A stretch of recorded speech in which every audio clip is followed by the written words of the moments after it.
sabi men banan kiribes am dongorong ibukin dongoram ngai Monica Teroy. Nakita na Kiribes na konti nga pong etakapong the Executive Director of the Kiribes Family Health Association no ma eating ipo kinikayakan na nakokote UN ikinariki patemen na may pokoya amen na ini nanga na meroro na nabawi te UN yon the disaster risk reduction ni meroro no ma meteron karakirongorongo ayataku pairinia ki menna pende pitepeke painate ipo kia member associations sa kiyakai na terapatan John Nape at the International Planned Parenthood Federation. Enapapato na meroro noma yon span na nakanta ni nga Kiribes na programs sa kesa ni karoy tira na pakakawa kinuwa ka kesa ni kakaroy kifa ay dekere ke mea kakura ki ate usu atay naine teroron tekirake ni kona ni kaitaray kangangan te yuava ante mayenga makurin yuava na koy yaine awatay naine tikina nantay ni kanganga yon pipitaki ni kanwa ni puong. The UN Disaster Risk Reduction Meeting inawaki mente puyi merwaiwa na konwa puyi metenunga pong ente na makainay i Brisbane, Australia. Yasa temeni tante potak ni makuri pokin rongo ito men na mamananga ntekin na payay te kanta ni nga pe na kiraro na kipen Christmas nako may sinaniko naron ne karawa kyo antarawa iman penente dirikeng. Ite akin ayo te ke wataras ni kaya kanda na sisira kite sa te may Christmas kanton pekaya kiapo. Panakondingay enang okiraro na tekipe may sinaniko nako Christmas naron ne karawa kyo antarawa. Eta ko tekewa payay tekipe karoya Fiji Airways nuwa pongin na makainay at approving flight adi nakakwawa pa na kita kanganga wana temeru temere me paina kwa kaya kaina no ke bukin tekipe ari kaina kriya kaina CAAK Airports Kiribes Authority or the Ministry of Line in Phoenix. Eta ko tekewa paeswa iro ko deripos men the Fiji Airways imuinta kameta payayo meya nakatautaw Fiji Airways pa na punakiraro na tekipe ayo imani penenteriki. Yesa te mandinan deire ye pe una mo wichoreri kini karike buoka na mente disaster fund ipo kini karawan na pono noni ya muina re uruaki imuina na urupai teno eta ko te metan winter deire ye yo agusto tapo país pa yesa makuriente pono ayo me ponsita pe wari kini kirante makuri are tangira ki kasana aware kanta ngaya pa ya poni pupu ke iterei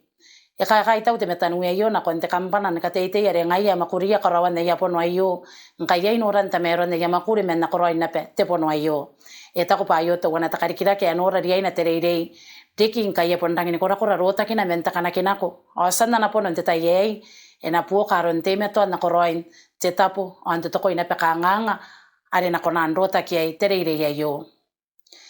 Yesa te mei an tiusi ni kameto ante kinna pa yesa tiusi ni kareke ya puya na metera ntaina na runga ntaka karo Kiribes nuwa ngate puya merwaiwa metera ikai ponte puya mewa te kora te puya mewa te silver o te puya mewa te bronze ete akina yo para ni ko pero ntaina ka ukanda na runga ntaka karo tiusi ke tiusi te yere korawa kini meren pikini pe West Primary School eta ko para niko pandana tawa ni mi kere ko ste pota kini makuri puki yaine doron tekira ke taka karo akamueroi ayo siai pa emon kareke nena tiusi interunga te pesuporo nuanga wowa wanga awa awanga nowa nuanga te pui mesua ya nga kosmeta na tenete iro ya mane yanga nakawana no te meya nako ya tanta kakaro men tiusi ni karakan te mais ni metera ai abui na konto ni me pui ke no pui ndrunga takakaro ai kana roko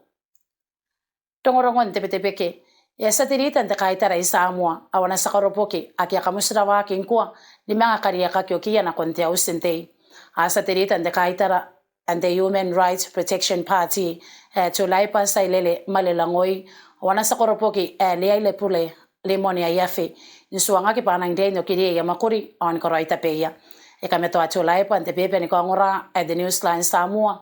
pa akariketa karia ya yo menana reta the speaker antiaus papali tayo masipau dependente wiki anako yang nakakaita to prime minister yo na konde speaker ipo kini busma yente mo se meto ato mente office ni kapowi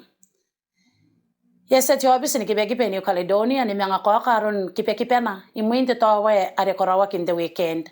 ito to kwa kipekipen e kalin may nomia na kota iti French Polynesia kiyo inang kayangia na tani makuri ay kakarawa ay atowe. Akarawang kaya yakakaya yarapata tani makuri ay kay yon muin pepen pakamani na pakapay pepen makuri ay kakarawa ki main tepusin norak. Teki pena ko taiti ya kiraro na nte manipong. Yesa te missionary ngwande momon nikatoka ka na beu ba Miss Samoa E karike tiara ke te tairo aione eilani pel mataupu kurupu wapi me wana ririke te wiki anako I muini kona ki e simen dikirona nika poto a New Zealand Australia o Samoa e te ine game in the Melbourne Samoan community on to kanikai karinan I got the Miss Photogenic Best Talent or the Best Poletasi asa tandangan no nika mea upapa niukin nika kipei wani kipei ka mais na konta po keso nako ipuke nika taan ka kaya ya kora kia ke te meto ani pe wo te ponge muinte mai e suwa de smare ono wa de magnitude kora korana esa muinte mai e yo siringia ena konisimen no meta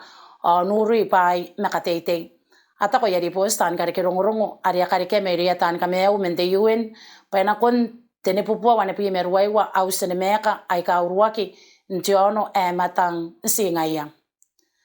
Ndongorongo na nape. Imiang mene kuni Ukraine, kora na navakin totoko Ukraine, kokakin na pena meron Rusa, inora ki peta benta matamarake, ni katuki na pe yavake na tausa Rusa.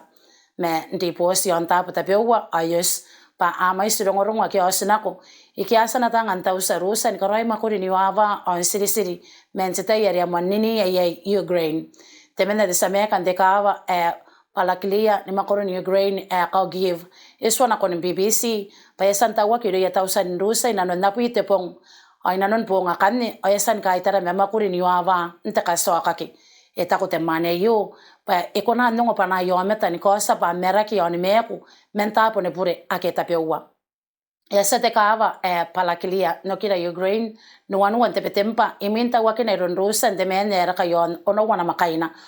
teta pare ka korawa ki te makuri ni wava poni nukan te kawan are pon teta pon Brisbane are kapongana na tangan tausa Rusa pa yete kuata aso bisa yon Pakistan kana ko ya kauring pena ko na te ya puse ka memete nta pa ke rangi ni kora rotakia na ko no wana makaina menna ay kora te rome ni busina ko te men no ara ki menteran ni ko ta ki me ora ke ka to korera o de tenki te ya puse ri ki men kora te karau ansana pene nga karani ya isa ke ki mente suno ni makoro ke meunga imiangi ni Pakistan kapone pa yekai are asa na nei mewia era ka yo antenga bubu meta androsi era ka yo antene pi mete no temerion saksi nga ya me aus akasikina kwa kinape ni kora kurante ya bus kawai tapon train tapon men meununi ki apene na pendotaki e kata utawa kana urupai kora kurante ya bus ayo para ka yo antene pi te perion te tara Te unta perarai merenai ya ape aika Armenia au Azerbaijan ntai kente manipung ya sensiringia ikan te pupua maisia tausa eta kona Prime Minister Armenia Nikol Pashinyan pa angaun merwamen na tausa ki amete te unta peraran te tai ki anne awana pota ki Azerbaijan ni bokentara ruan chepe etaku pa ni mepui ki ni mengaun na tausa ake akapon pa ina pe meawia ape ai ka wakana kai asan korai wowa ya pua kai pori merenai ai te meto ande sina ko to unta perara ina non te tayamen te Brisbane me Toronto arena ko ni katawana unta ina yama ki ni katane yei e kadina ni kasia ki oni mete I maisa sauga I don't sakana me kina kere e mga kaska ki onta wa ki amuten I muinte ka wowa ni kakasi ade me korawa ki muina nta ri kente manipong ata ko Brisbane patemen na re kwa kinape imisa sauga ete kinak ba sa kana me kinak ayo ya mga kasi ari kitene men no meta ari ya mga kapone pa iri kay meon temen na may po koya e kapone pa meon Constable Andrew Ong api mewanua men Toronto Police's Traffic Unit imin kasiyana ndeta ya iri kay tema koreni kakasi aw akan ne rongo ipukin ng ram men banan kiripes